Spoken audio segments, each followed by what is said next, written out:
Manhood, brought to you in part by Lucozade and Solomon's Bespoke.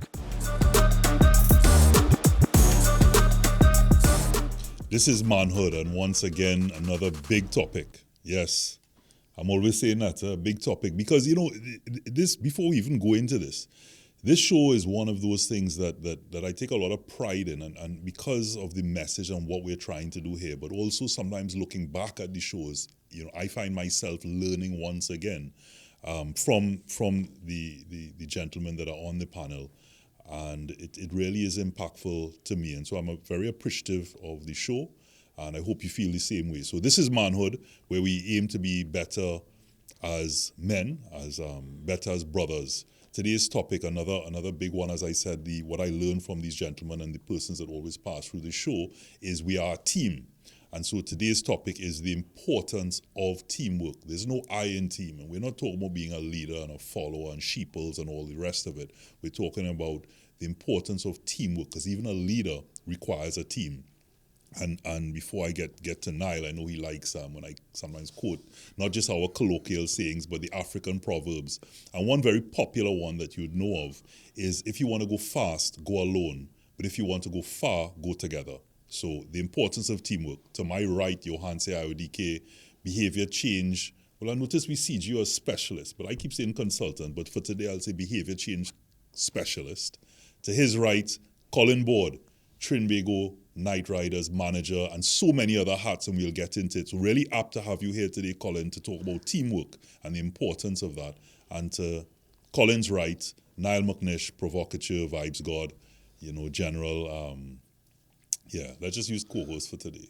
Yeah. So manhood, importance of teamwork, guys. Well, firstly, I think the importance of teamwork is good when more than one person unite for a goal. Right? Because one, I think it gives a different perspective.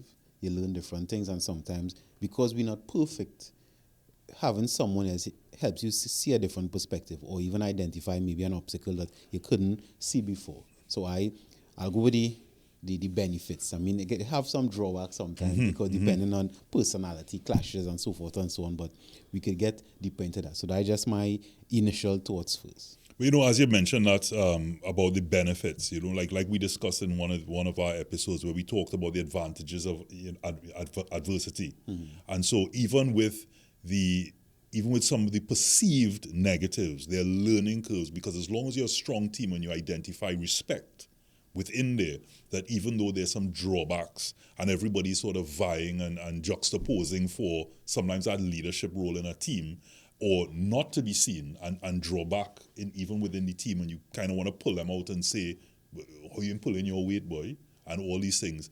Even in there are opportunities for the person who may eventually lead to then bring the person out in their own capacity to understand how to be a better person and a better leader, and to the person who is not vying for that leadership role and might be a bit of a recluse in that particular instance, or thrown into that particular team, an opportunity to rise above. So I'm saying in all instances, there's always an opportunity in that adversity. So as you quite rightly mentioned, with regards to the benefits, I think you're talking real politics. I find it talking a little too polished today. I find you ain't talking the way that we usually talk, because based on this what segment you say, one, brother. This segment one. Based on what you're saying, right? Usually the person who vying for that leadership role is never usually the best leader in the pack, and it's usually go on an ego-based thing. And from what I've seen is that the people who push themselves the most is usually the people who get through, especially in leadership qualities, right? And I can have a problem with that. And you say they have no I in team, but they definitely have an M and an E, right? And I think that most times, because of social awkwardness... You just made that up, or you read that? The M and the E. I'm not too sure. But it's only very cool. profound. It was Thank profound. You. Thank you. I heard it already. So you heard it already? Okay, well, I can't remember where I heard it. But the point I was trying to make is that most times, social awkwardness is what generally, at least in Trinidad and Tobago, is what determines who the leader is in our spaces. And I don't consider that a team, to be honest. I consider that a group of individuals working towards a cause with the person who is in charge mightn't be leading the way the rest of everyone wants to have it go. I personally don't consider that a team, and I see a lot of But again, issues with that. as you said, what the definition of a team and what a team is and why teams are formed, yes, is part of the discussion here today. But we also here to mainly talk about, with all of that, the importance of a team, so that persons who may have a view like you to be able to say, okay, well, even within all of that, I see the relevance and importance in having a team. And Colin, you would have seen it all in what we're about to discuss today, and from a bigger perspective, because the importance of your role managing a team and managing even the leader in a team, and then put it all on display for the nation. Because we then, if you don't get it right, level costs. You understand? But I think in terms of and team, CPL coming up. Yeah, just team, FYI. the most important thing about a team is, you mentioned it earlier, about a cause. You have to have some kind of cause. Otherwise, people wouldn't buy into something. Of course, people have different skill sets. They come from different backgrounds. Some people are more outgoing. Some people are introverts. Some people have various strengths. But if you can identify the cause or the purpose of the team, then that is the thread that everybody can hold on to. And once you have that, then you start to define who is best suited to move the team or the group forward to achieve whatever the goal is. I think that's the first thing. Identify, why are we here? What are we here for? And it doesn't have to, it could be this studio. It could be art. It could be a gang. It could be anything, but you have to have a cause. If you don't have a cause, then there's no particular goal, nothing to work towards. And that way, then you become even more fragmented. Then personalities come into it. So you have to be able to identify where the ship is going to go, and then who is on board the ship, and who does what on the ship. And then you can kind of hive out the roles and responsibilities, and then people start to come together, because you have to have something that is in common. And the in common might be the final goal, you know. It might be likes that people like within that team. It could be anything. It could be a show. It could be playing cards. And it's odd when we work with teams, we tend to look at, and I'm just using sport as an example. We look at what we want to do in a tournament. We then look at the skill sets of players. But above all, we look at the human being. Will that person fit into this settings? What do they bring to the table as a human that will make this team a cohesive unit? Because you can get top people that have great skill sets, you know. I tell you, they'll rip that unit apart. It doesn't matter what you do. And the people that have various personalities that don't mesh well as units.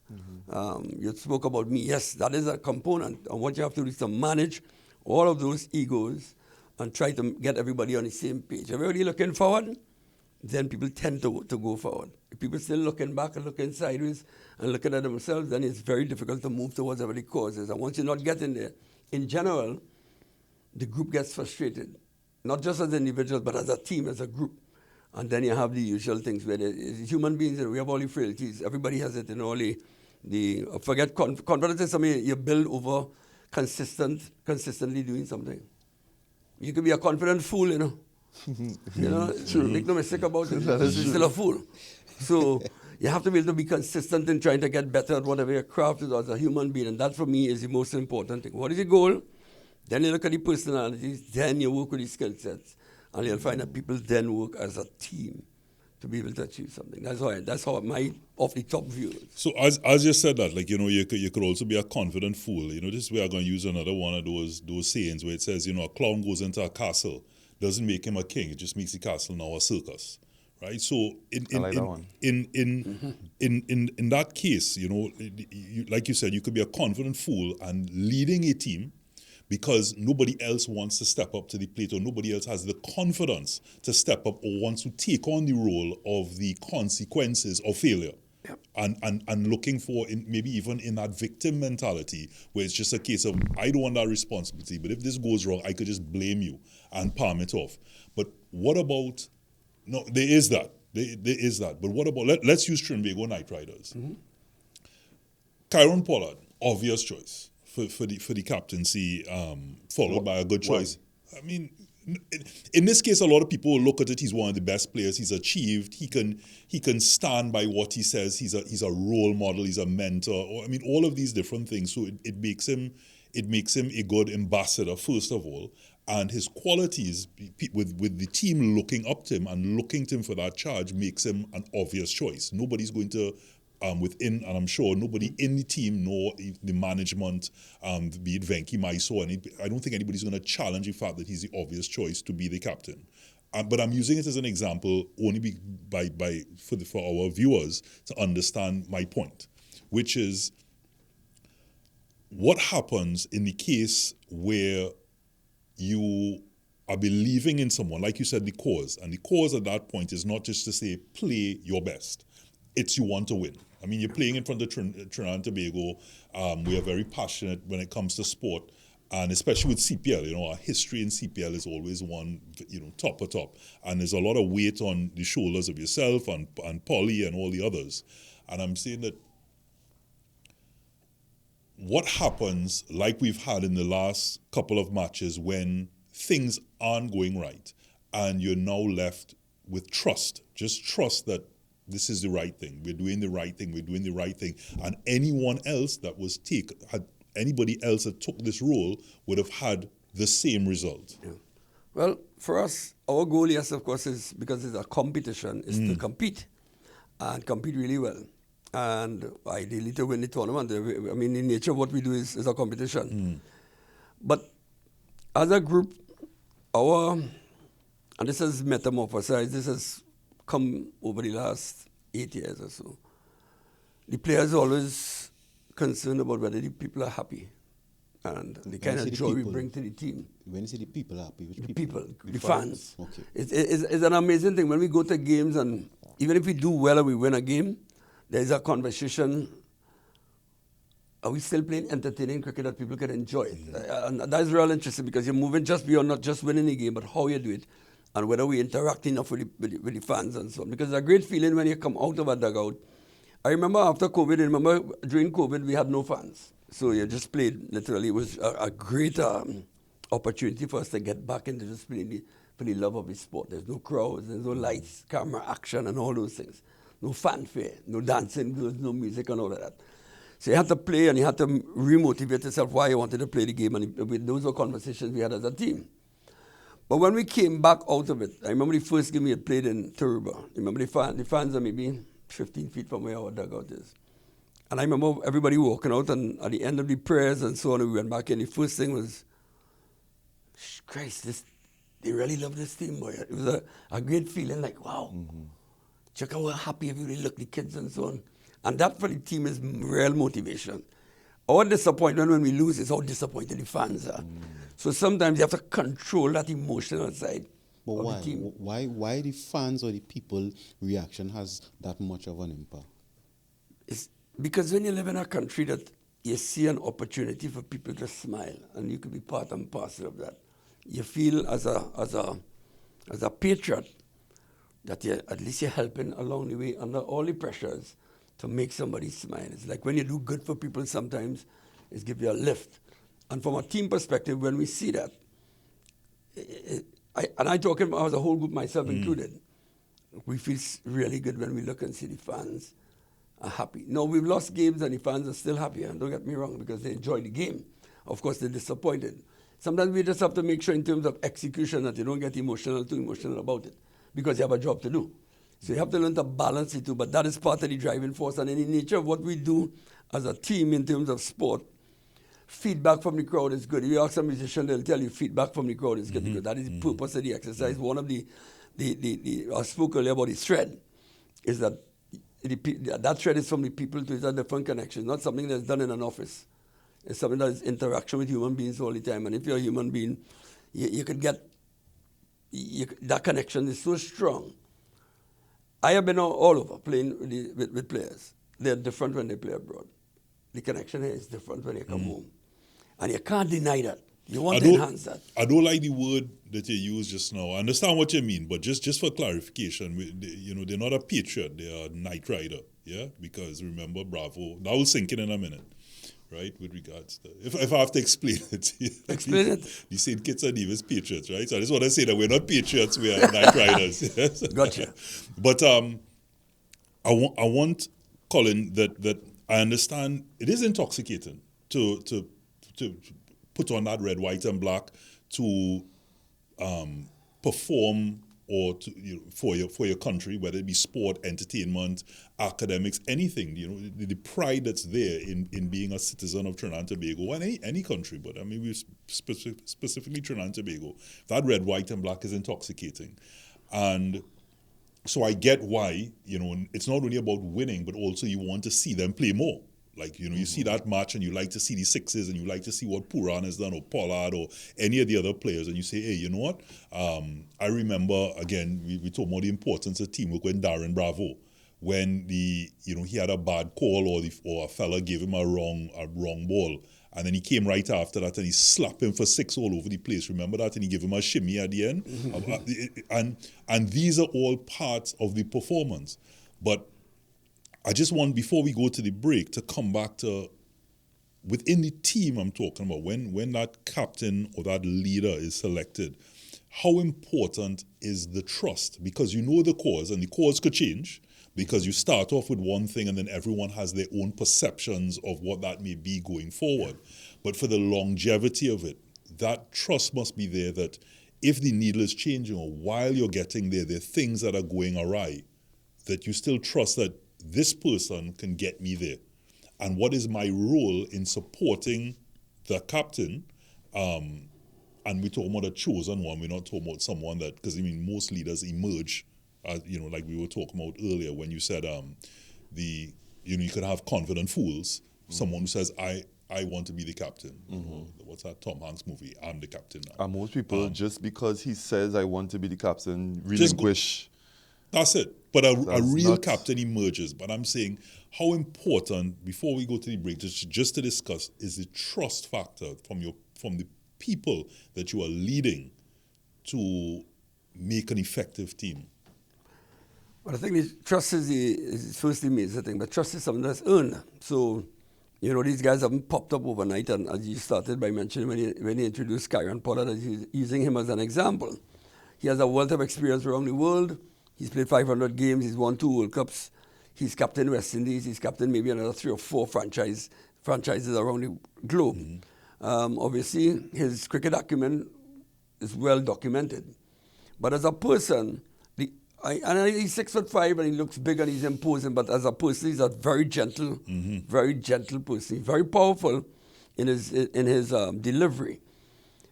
But he asks questions and asks for help. And as a leader, he's not one of those persons that the egos. If you know the room, he relies on other players. You see, in our team, we have, our team in particular, we have quite a bit of leaders. We have former captains in Dwayne. We have Sunil. We have Puran, now who's captain West Indies. We always have 1 or 2 international players. So there's a think tank and a group that shares information and shares ideas. And the interesting part about it is that a young player feels that immediately. You have to create that environment for young people to learn to. To do that, you have to give them space to be able to express themselves. And one of the key leaderships for him is that any young player could come and give their opinion and so on. It's never frowned upon, well, you sit here. There is a known pecking order. Everybody understands when there's a leadership, there's a known pecking order. But it's not a military approach yet. It's not that at all. We're quite fluent in the way we share ideas. And sometimes, as you know, as parents, there's a thing called the unseen hand. And sometimes when you're guiding a group like that, there are things that happen behind the scenes quietly that you don't impose into the group, because you have to know. And the way I see it from my perspective is that we have a huge family. And the family starts from the commercial aspect of it, the media, the owners. Everybody has a great role to play. But as you get closer and closer and closer, you come right into that dressing room. The players, there's a different unit. So even in my role, I have to be in but never in, just on the outside in case you need advice, in case you need anything, you need guidance. Sometimes you have to let people in their own space create inside of their own power and their own energy, and you're just there to tap into it sometimes or to lend a hand. And the key to that is just to be smart in the way you maneuver, in the way you manage situations. But we have enough guys in the room that have played so much cricket around the world. They know what it feels like to be the one that's coming into a strange environment. And that is the beauty when I tell people about franchise cricket. A lot of people have played a career in one team. They don't know what the other teams look like. They don't know what to play like in a Muslim country and how it's completely different. They don't know how to function with the English Australians. And then there's this potpourri now of all these cultural mixes trying to find ways to work together. So these guys come back with a lot of experience and they can identify quickly when young fellas come in and they're not clear. Trinidad is completely different up the islands. We have a different way we express ourselves. People coming in, particularly the younger ones, the first thing is bring them into the fold and let them know they're comfortable. And Kyron has that ability. So for me, his key is that he's accessible. And as a leader, he must be accessible because even if you don't take all of the advice, at least you've listened to it. So everybody has a voice in the room. So ultimately, everybody feels they've made their input. Whether it's a small percentage, it doesn't matter. When people rebel if they feel they're not being heard or seen. And nobody's listening. And I heard you earlier talk about people that recess. Yes, people recess because maybe the bright lights might freak them out. It doesn't mean they're not competent, you know. They might be far competent, like this goodly gentleman sitting behind the camera.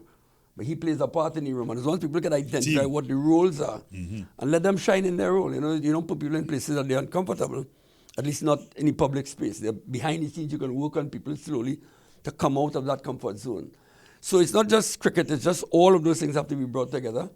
And leadership for us is one of those persons who asks questions, asks for advice. He'll make a decision, but he has his own small group of team members. And that, for me, is the most important aspect of him as a leader, his ability to include everybody. I think he's very inclusive.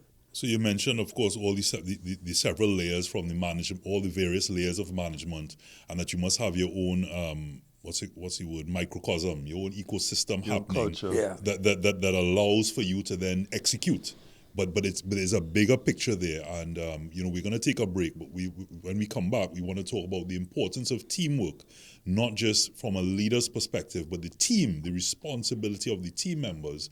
Because when things are going great, everyone's happy. But when things are trying, that's the downside. How does the team stay together and not fall apart? And where you have, as you started off saying, it may be seen as the drawbacks. How do you come out of those challenges? So we take a short break. When we come back, talking more on the importance of teamwork.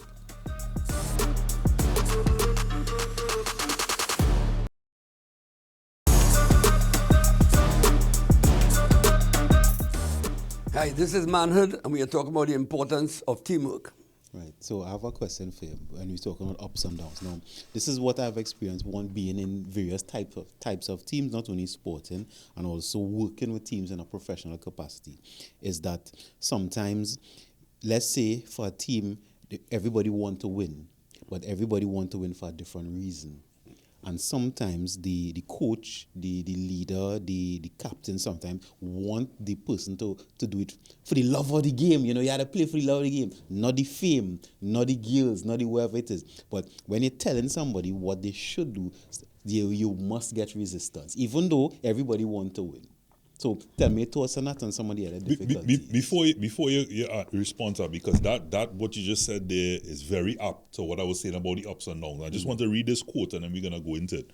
Because this quote that I like by Phil Jackson says, the strength of the team is each individual member. So let me say that again. The strength of the team is each individual member. The strength of each member is the team, right? So that's a quote that I like. And you said something there about, even though you're a team, everyone is in it for their own reason. So you may have the ultimate cause or the bind, like whether it be winning or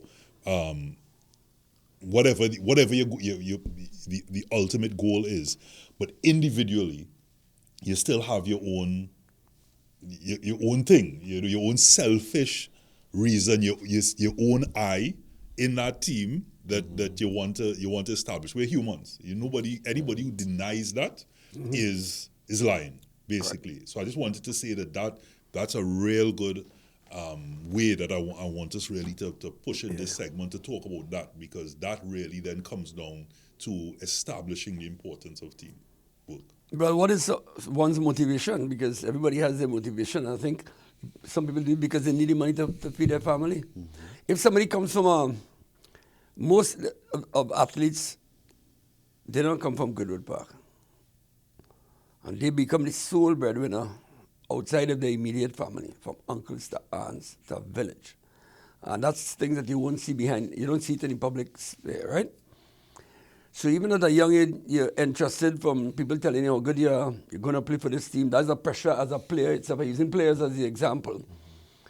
So you start having this responsibility, and then you start looking on television. If you're into sports, you look and you see other sports, you see guys driving BMWs, the girls come. Make no mistake, I'm telling you, I've been around the block long enough. They come, right? And they're never going to stop coming. And I have to tell Literally you, and yeah, they come. figuratively.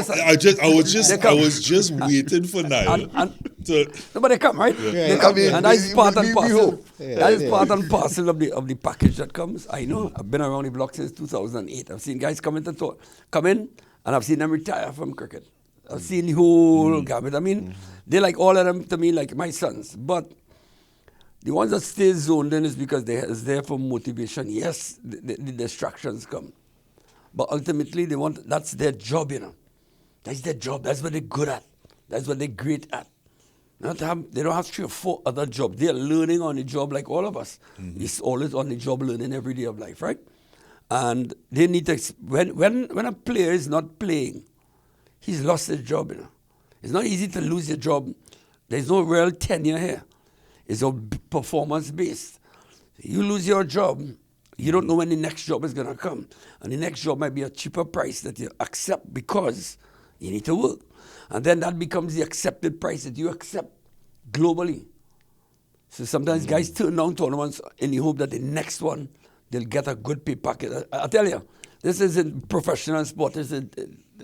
I don't get too deep into the details because it's better a lot of people don't know that side of it. It's tough, it's hard. Why Because people like the idea about the sport and the romance of the sport, but behind the job it's tough, right? But you see, that could be a lie, you know. It's not a lie, it's the truth. It may be a truth that you accept, but the truth is that people prefer to hear what they come to see. So people come to be entertained, but behind the scenes, if that's what we're going to talk about, it's a tough thing for young people. So there are different motivations. Some are going to do it because they need our money today. Some do it because they're not thinking of money yet. It depends on their age and their maturity and where they sit in life. What they're thinking of is, I want to get into the big times, because anybody that's a young player has those dreams. They want to get to the top. There's anybody in any profession. And But Colin, it comes back to just to talk about what Johanse was saying, that everybody wants to win. Like if you say, for example, we're talking sport and you're part of a particular team or at work or whatever, you want to achieve, you want to win. In certain cases, because you could have a member in the team who wants you to lose, because you either may have something against that particular person or against the company. So you could be a virus within your team. But let's talk about a team that wants to win.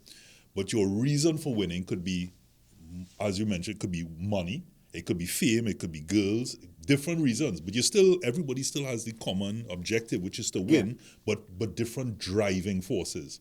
And as you mentioned about, a lot of these guys don't come from the Goodwood Parks and Bay Shores, etc. But I always remember a podcast I saw with Chris Tucker, and he spoke about when his family recognized that he was making he got these $20 million deals for these movies. They all quit their jobs. And when he did his stand-up, they were all in the crowd. And, they were all going around, they're rich. He said, no, I'm rich. You better get your job back.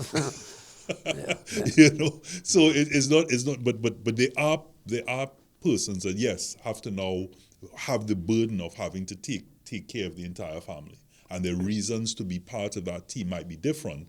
And therefore, if within these different reasons, Johanse, there's also a psychology there, because if you're now moving from even a position of desperation, that you have a family to provide, so one might be for girls, but another person is literally trying to put food in their mouth and the food of their families, their tolerance within the team or their trust, if things aren't going the perceived way, could and will be different.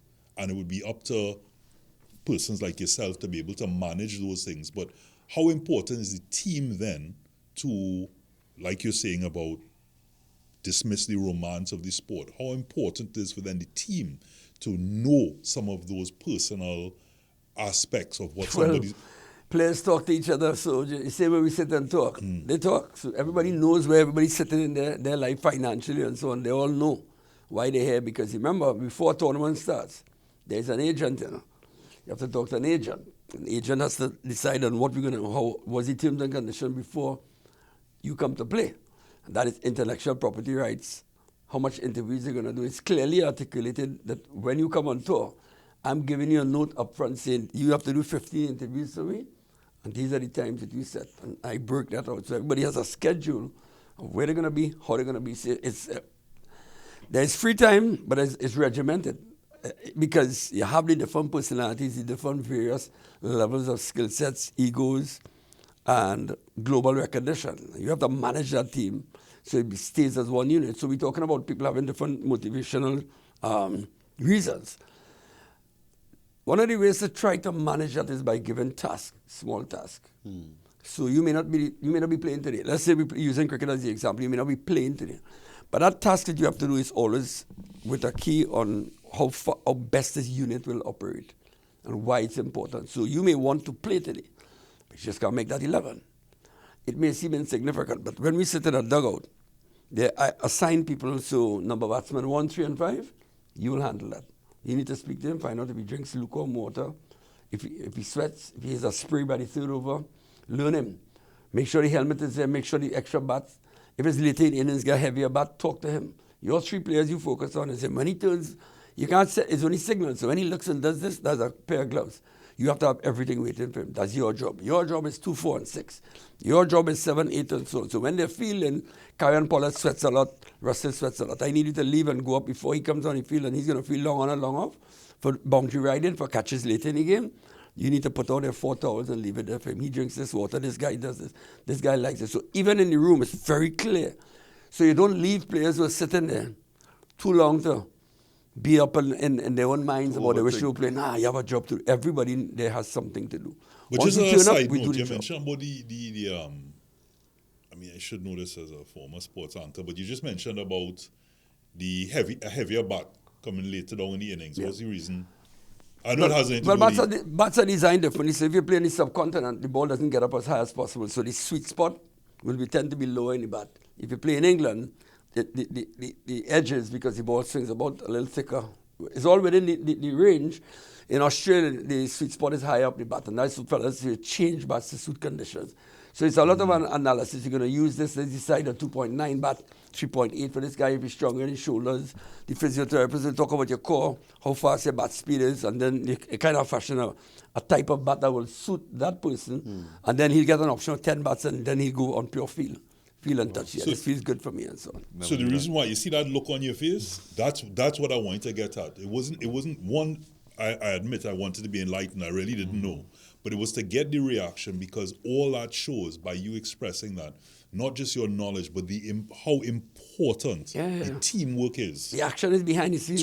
Correct. How important that is, because a chain is only as strong as its weakest link. Yeah, so each player has that sort of, as I said, the breakout, you 1, 3, and 5, and so on. So even in a training session, we kind of could know, and the coaches will run through first what time we train. Sometimes we keep players will stay up late. We encourage them to stay up late because the game is the following night at 8. In the real world, people say you're staying up too late. You should get to bed and get up early. No, because I don't want them up at 7 o'clock in the morning. The game is at 8. The energy level is low at 8 p.m. We have to change that schedule and stay up a little later, get up for breakfast, go back to sleep, get lunch in the rooms. So it's all scheduled. We meet at this time, we leave at this time, we pray at this time. It's almost regimented because you're moving a unit. It's one unit you're moving inside, and the unit becomes more powerful than the individual goal. And that's how you keep it going. It's like what they do in the army. They strip you of everything. And the reason they strip you is to strip you of your ego and strip you of all of that so that you function as a unit. Because on the other end of there are three warriors in any tournament. You, as a team, your opposition, and the crowd. Don't underestimate the crowd. There's the same crowd that clapped today 12 man. and boo you in 10 minutes. And I can give you a story that I have a group in the Oval that does it. They've been doing it to me for 15 years. The same group, about 25. They only drink white rum. And they can start off nice, and as the game goes along and they're drinking, all the octaves go high. I can hear it. As soon as I hear Borde, I just hail them out, right? But it's a normal thing, you know it. But it's a nice love, you know. I bought bottles of rum and sent them before the game and said, put 2 bottles of rum up there for them fellas, knowing that they're going and crank again. But that's part of the entire production, if you want to put it that way. So we spoke about in teamwork, almost the macrocosm. I want to come down to, if we're using, I hate using the parts of the country, the geography, but that would be the Goodwood Park. The bigger team and the importance of that team. And we're now getting a real insight into the towels and all the rest of it, how important it is for every role that everyone plays to see success, or even in the failure. It's all part of a bigger picture. But what I want to get to now, those are persons that have agents. What happens to the team? The importance of the team now when you don't have the agent and you are to use the word, a small sweat, and you are coming into a unit, and in all aspects of your life, where the stories that I was saying about them sharing with one another, where you're not just hearing the story and going, well, I'm glad I'm not you. That you hear the story, and it's not just about the captain or the leader to have an interest in what's happening in that person's life and they have the right mindset, but that the team comes together and embrace that person. I think there's a place in Africa that when someone commits a crime, they don't chastise the person. What they do is they embrace the person. So they really give meaning to it takes a village to raise a child. Yeah. They actually embrace that person and kill them with affection. You say kill them with affection? I know. You say kill them with kindness. Yes. So they don't really kill them, yes. But, they embrace them. And that in itself gives them a whole new sense of self and that they're not alone.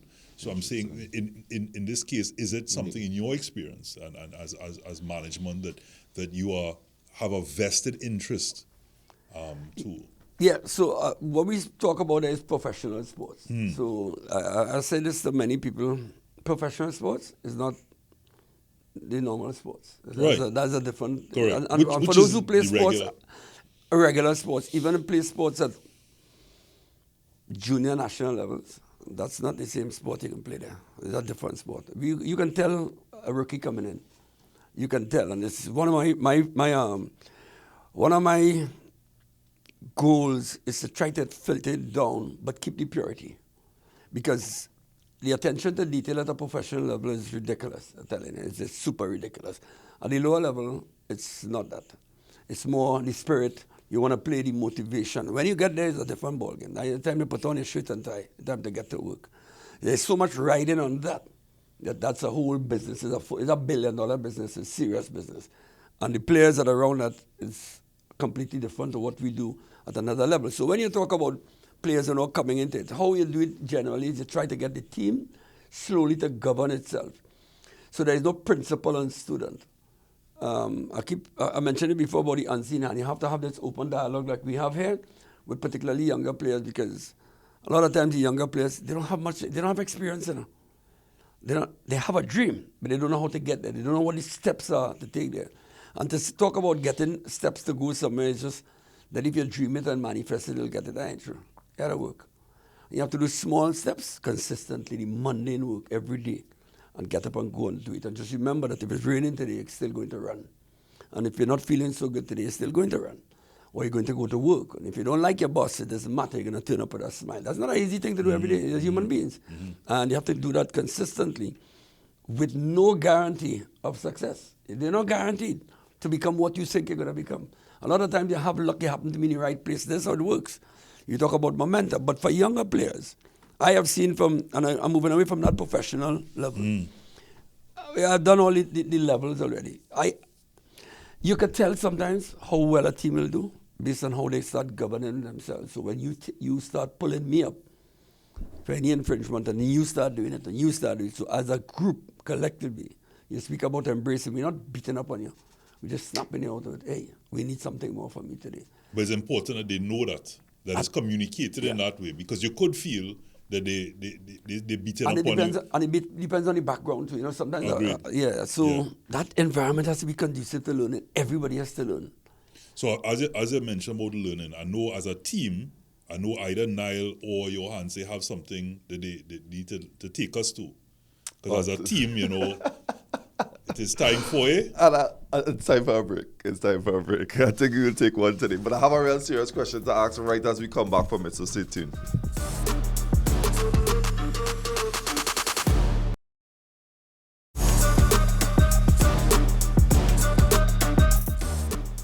Welcome back to Manhood, and we're discussing the importance of teamwork.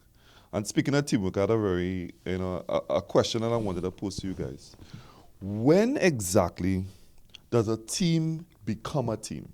Because there's at some point it could be four gentlemen all working towards the same goal, but we could all be strangers.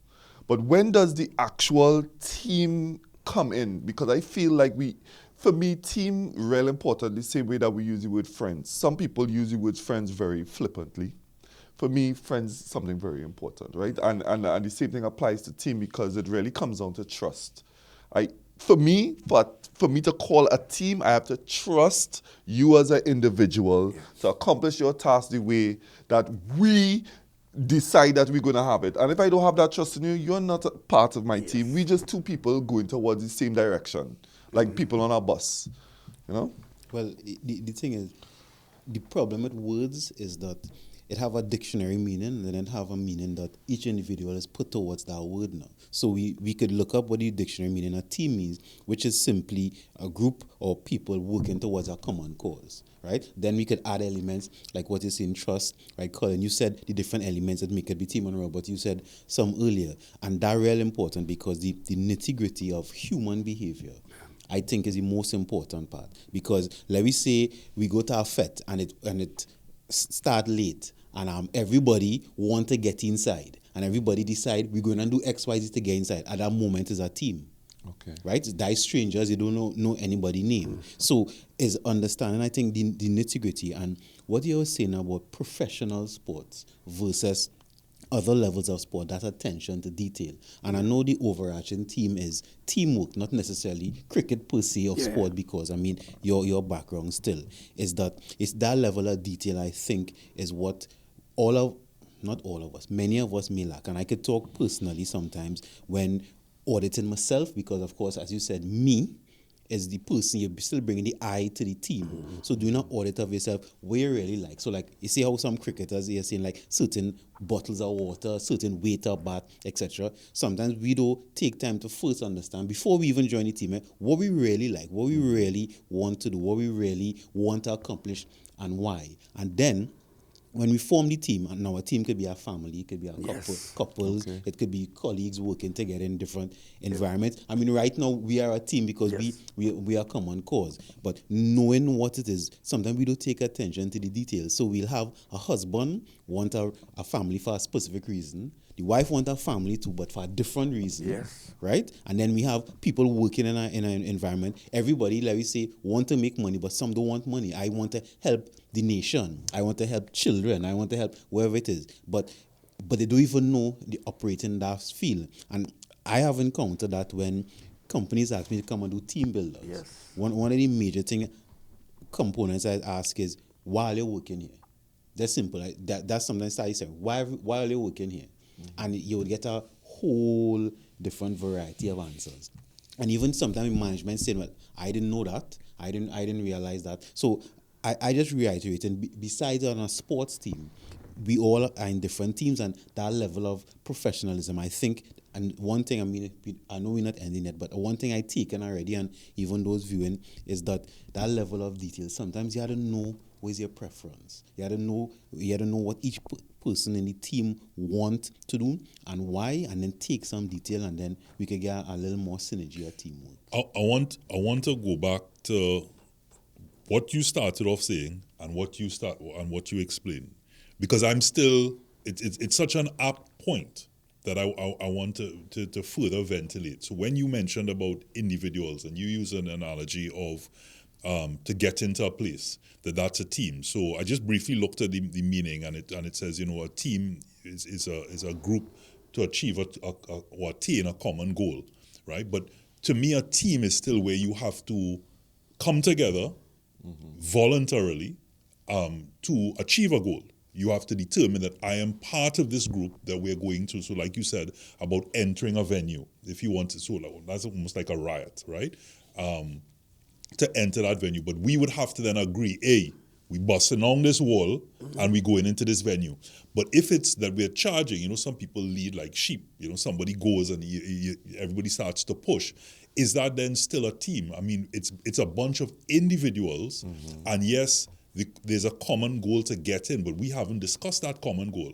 I'm just seeing that you are doing something that, of course, that benefits me as well, and we're moving in the same direction.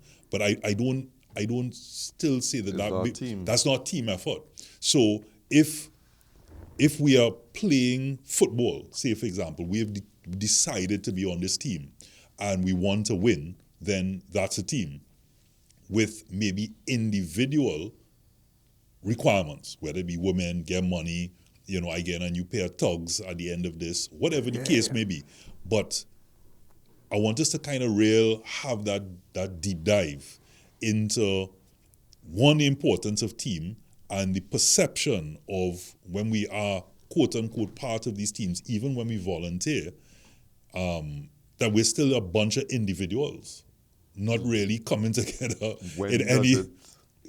Actually coagulate into a team. Maybe when honest communication. So remember I was saying about honesty before. So like we use the same analogy. We all rush in. And my assumption is that all you're rushing to get in the venues, an assumption. But and we use the word sheep. So sheep means I ain't really thinking, I just go in with the crowd. Right. So we could use the group, we could use a team, a sporting team, we could use a family situation. So my assumption is, first, because your actions looking like what I want it to look like, my assumption is we're doing the same thing. But if you don't ask a question, so...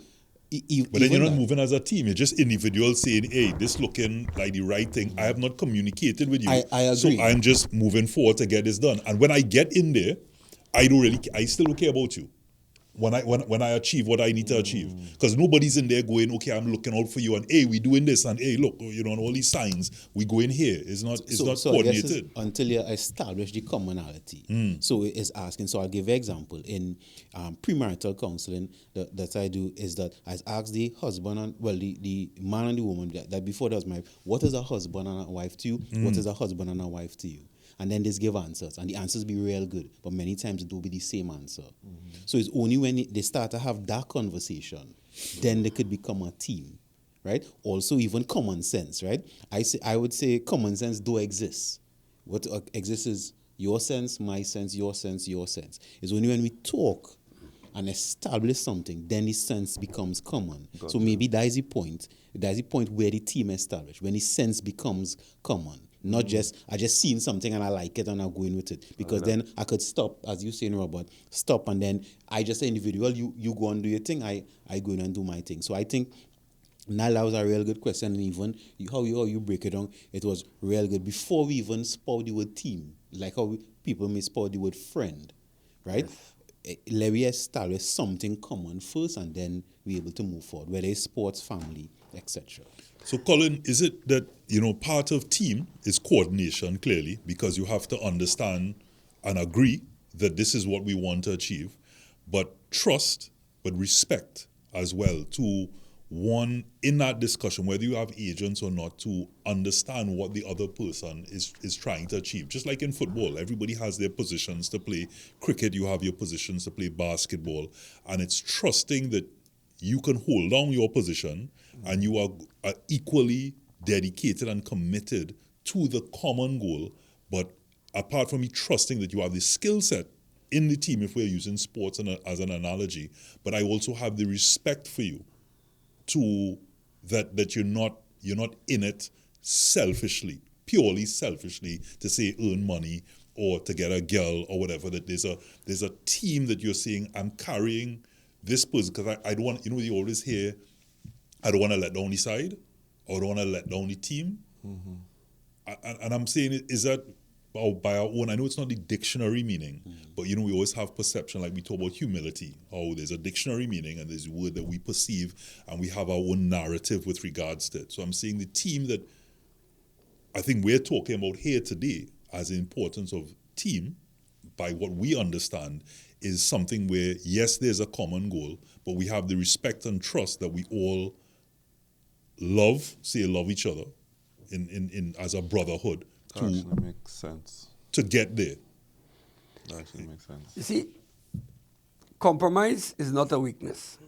If you think compromise is a weakness, then you're staring yourself off the edge of the precipice. Compromise is when both parties are not unhappy. It's not So high, then, so low. then they're happy? Because you're saying they're not unhappy. They're not tell me what unhappy. they are, not what they're not. Right. Tell So me I'm what they saying are. it for that reason. If I compromise today on a particular course of action, it doesn't mean you win, I lose, or you are jumping for joy and I'm sad. There's a balance, so we have agreed in order to get to a particular place, we're going to decide that both parties are not either one or the other. It's not a conflict. Right? I like Because that. it's not a conflict. Sometimes people think compromise is a weakness and that means you have won and I've lost. That's not the case at all. I'm pretty sure you, in your, with marriage and so on, you see that because you have this clear, hard and fast ideology of exactly how it should be and how it should work for you. That's not the real world. But that only works with love and respect, though, with compromise. Well, correct. They have because- to earn that. Yeah. So even in a team environment, when you're setting up a team environment, the team environment, as I mentioned before, is also about personalities and people. And I'm not using just the sport, generally. So people understand that today is your day to manage some things, and today is not my own, and vice versa. What we do is we agree that we're going to disagree along the way, but we're going to be respectful of decisions that are being made for the common goal still. And sometimes that is called self-governance. You don't really need somebody with a whip over them all the time dealing with that. That's our remedy for disaster. The team itself, or the group of personalities and persons, whatever the skill set is, whatever it is, has to learn to manage, and to manage disappointment, you know. And the disappointment can be disappointment because I think you're taking the lead now when I should be taking it. And the small moments like that, you have to learn to manage that. And the environment has to be created first. Why are we here? I think you asked that earlier. Why are we here? If we are here to achieve a common goal, well, you're going to have to take the lead on this one. If he's a behavioral scientist, then I have to trust that his experience will take me in a particular place. And if he says to me, Colin, I know you might not be seeing it, but take a look at this when you talk to this one or this one, maybe your body language. People speak in different ways. It's not just the spoken word, it's your body language and all the other things that go with it. Neo-linguistics, And I have to trust, you call I that. have to trust that. So that's why skill sets are good, but more so the personalities that could accept that you say, by the way, you might be veering off target a little bit here for the common goal. It's not an easy thing to do, to pull together. But people who work within team environments and can move between, and I'm not talking cricket, because if you want to talk cricket, you have to be able to be good with the media. That entity has its own media side. That entity has its own commercial side, and everybody in there wants exactly what they want when they want it now. And what they want is a piece of that player. And then there's a door with a motor around it, and I stand, I'm the gatekeeper. And I have to find ways to remind them, you still have to do that. While you're doing this, you have to do that. So I in and out. Like I wouldn't have a space in the room. There's no chair in no team. I don't have a chair in a dressing room. I don't sit in the dugout. I sit alongside in the event that they need stuff, and I can communicate with the rest of the commercial world. And there's a reason for that. You give them their space, and you give them their kudos for why they sit in that space. They've earned that. But earning that comes with a lot of responsibilities. You mentioned something on the first segment. Sometimes people are sitting back because they don't want that responsibility. Well, there are some people afraid of success because with success comes responsibility. So people sabotage themselves because Expectations. they don't want that responsibility. So there are two sides of it. People pull back for reasons, you know. They just don't want that. Not they're afraid of failure, they're afraid of success. Success is a demanding thing. Once you've gotten there, the expectations are super high to be consistently there all the time. It's a tough thing to do. In any environment, I'm not talking sport, I'm talking in a business environment, you all know that. And we know as men here, one of the things with men is you're brought up to be, you have to lead that charge. You can't cry today, cry tonight, quietly. But there's no time for that now. You have a family to feed. You know, you can't show that weakness here now because it's time to move. You have to deal with this. You're a man. What is manhood? Come back to ask the question, what is manhood? Look at young people, I always tell them, you're stumbling into manhood. You stumble, all of us stumble into manhood. You don't have anybody in this room, including my good friend behind it, that has not stumbled into manhood. There's no clear-cut pathway written out. If you do this, it's going to happen. They're never going to work like that. So in life, that's what we take chances every day. You know? You take the chance that you're going to do well, or you might be disappointed. It's how you manage that. And as a group, if you could get that in a room, that we manage the disappointments, and we always say, okay, it happened here, no problem, let's go again. Keep moving and keep doing something that we believe in, maybe that group becomes a team. A group is not a team, it's just a group of people, you know. You said a couple of things, and we come into that point of closing statements and the nuggets that we want to share.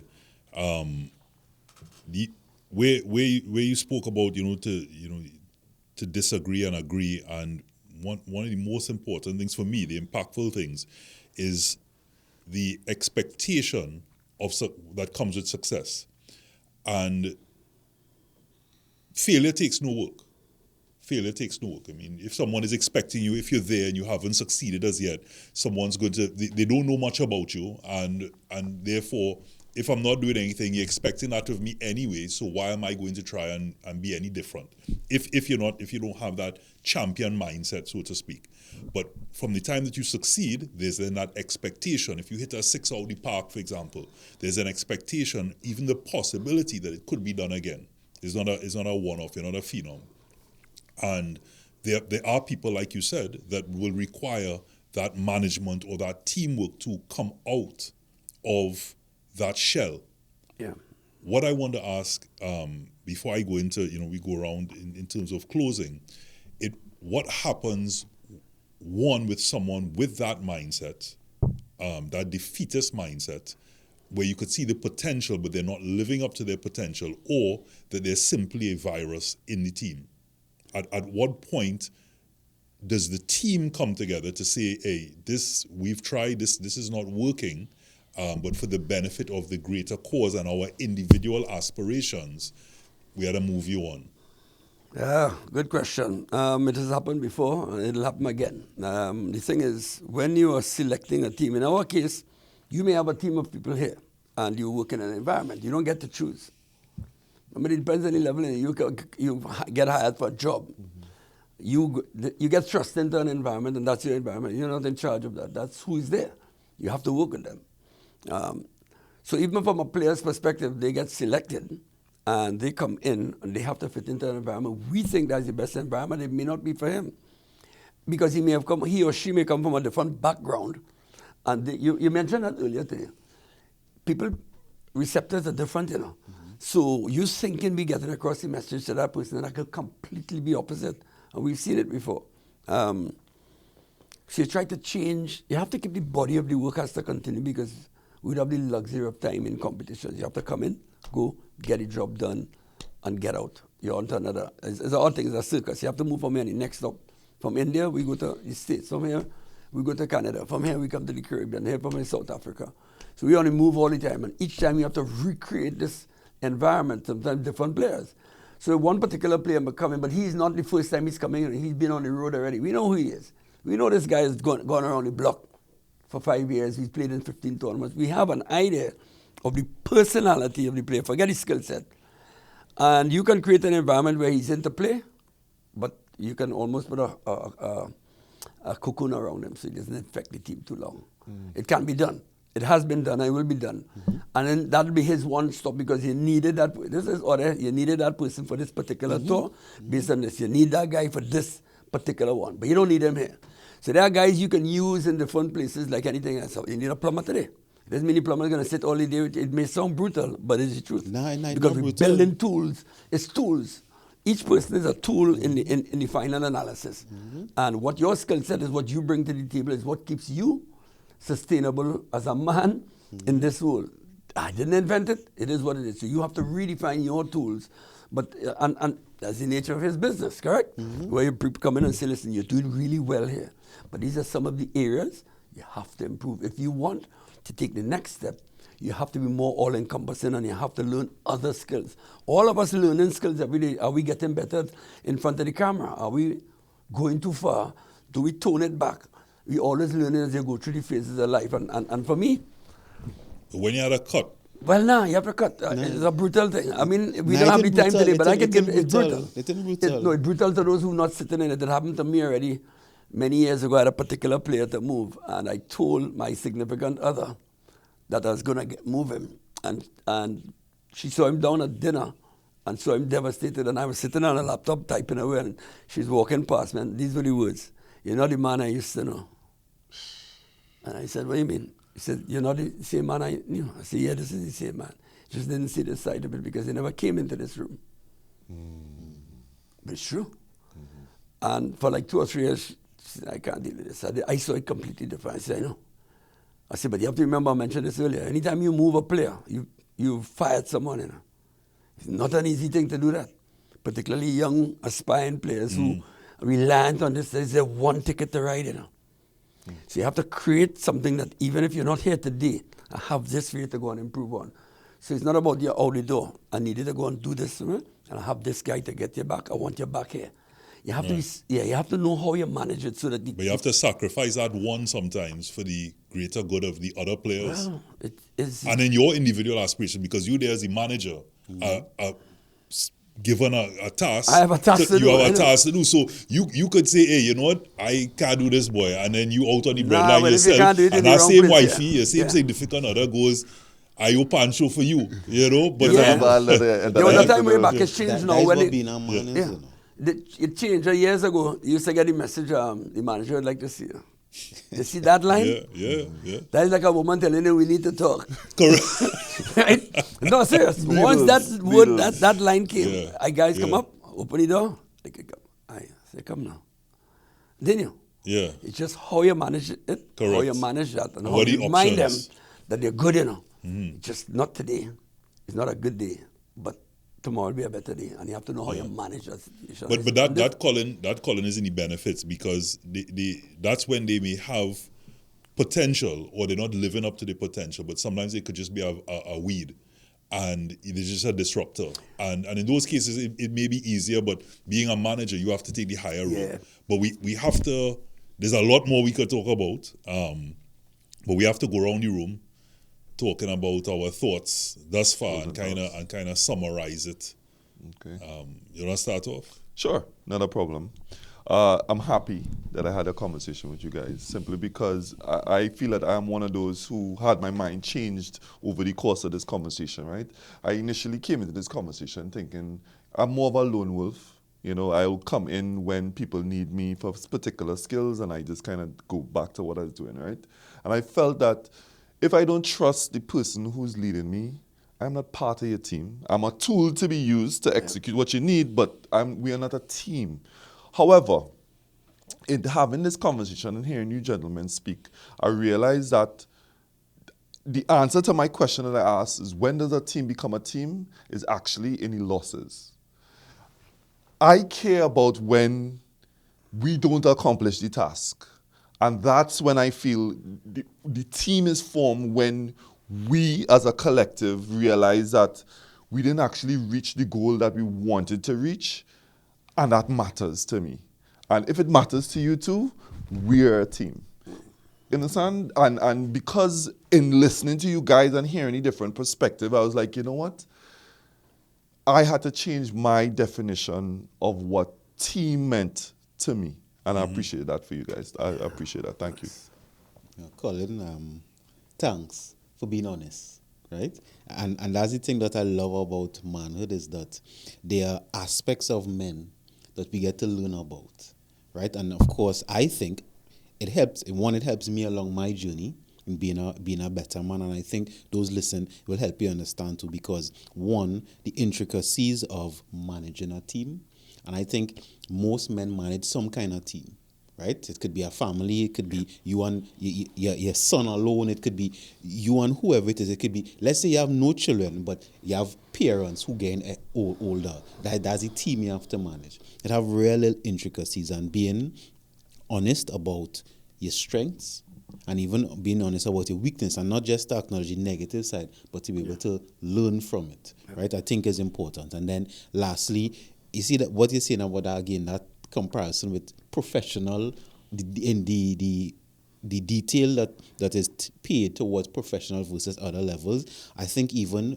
for me, what I taken away is I need for me to even move, and I use it from amateur to professional, and one being an individual, And then, of course, being part of various teams, I need to pay a little more attention to the detail for me to understand what it is I really need to function, so that one, I could even communicate it to say, hey, guys, or girl, or whoever it is, I need this thing. Can you give it to me or not? And then realize, as you say, you may not always get it exactly as you want, because compromise is part of it.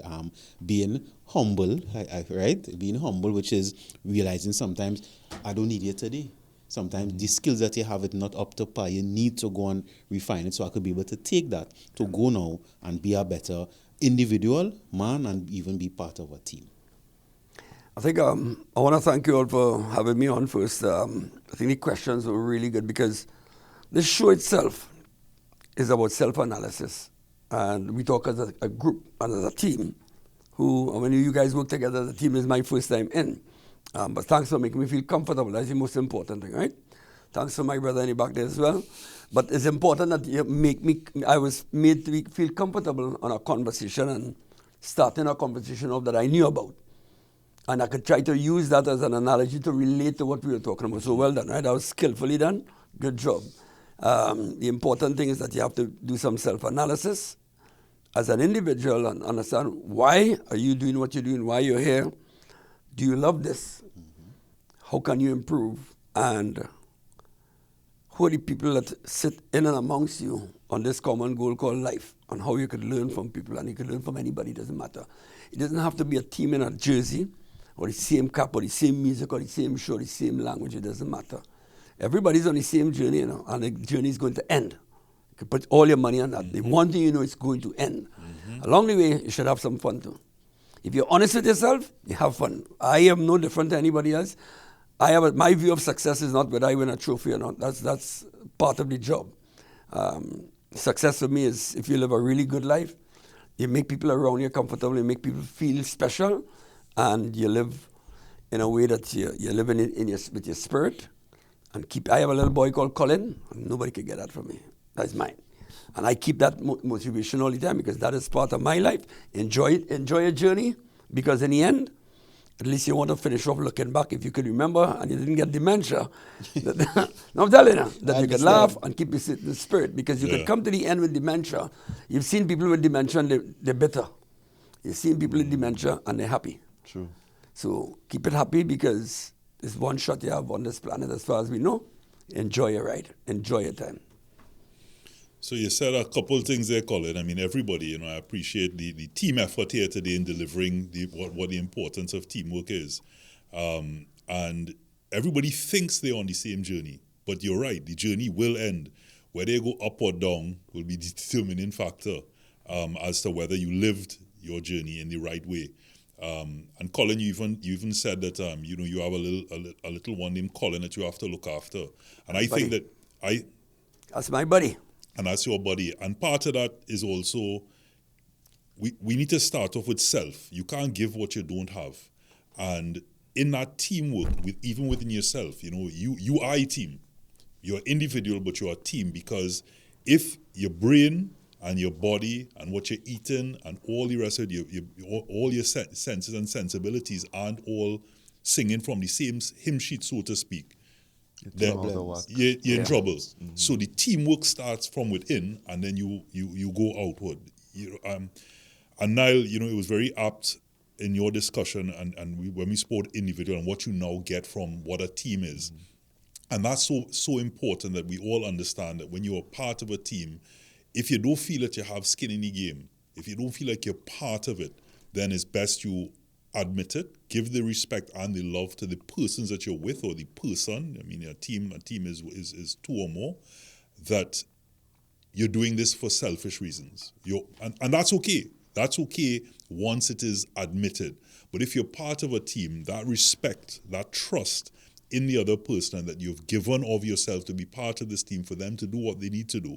So win, lose, or draw, you're part and parcel of whatever may happen. So you win, you celebrate. When you lose, you also embrace, and you don't push off or project onto the other person. That is not me, because you win as a team, you also draw as a team, and you lose as a team. And the last thing I want to say is when you talk about disagreeing and agreeing, that's all part of it, part of compromising.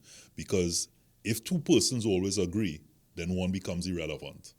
So before we close, 2025 CPL, we bringing the trophy? Number 5. Number 5. That's what we like to hear. This is manhood.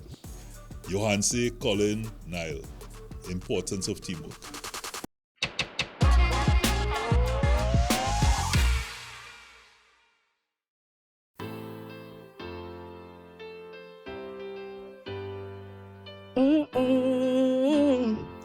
Check.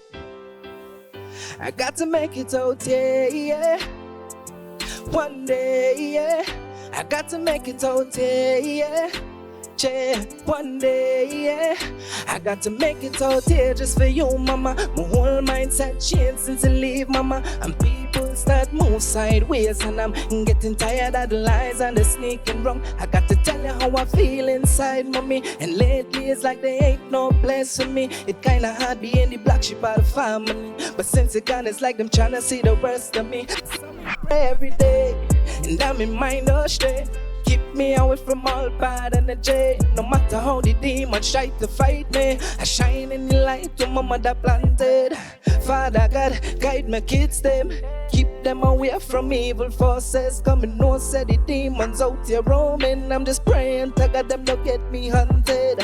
I got to make it out somewhere, somehow. I got to find a road. Situations come around and try to break me down, and through the grace I jam me still stand up strong. And that reminds me, I can't give up now. I rub you color the people who will stop my show. I know the journey well long and I got far to go, but dedicated get the youth still got to make it out. So me pray every day, yeah, that me mind keep me away from all bad energy. No matter how them demons try to fight me, I shine in the light to my mother planted. Father God, guide me kids them. Keep them away from evil forces coming. No say the demons out here roaming. I'm just praying to God them don't get me hunted. Just for you, mama. My whole mindset changed since I leave, mama. And people start move sideways, and I'm getting tired of the lies and the sneaking wrong. I got to tell you how I feel inside, mommy. And lately it's like there ain't no place for me. It kinda hard being the black sheep of the family, but since it gone, it's like them trying to see the worst of me. So me pray every day, yeah, that me mind straight. Keep me away from all bad energy. No matter how them demons try to fight me, I shine in the light to my mother planted.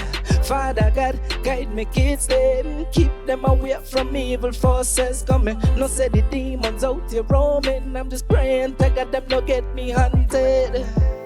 Now me mind straight. Keep me away from all bad energy.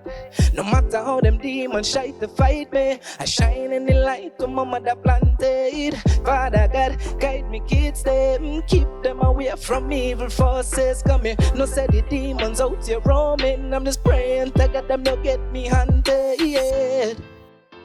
Manhood, brought to you in part by Lucas Aid and Solomon's Bespoke.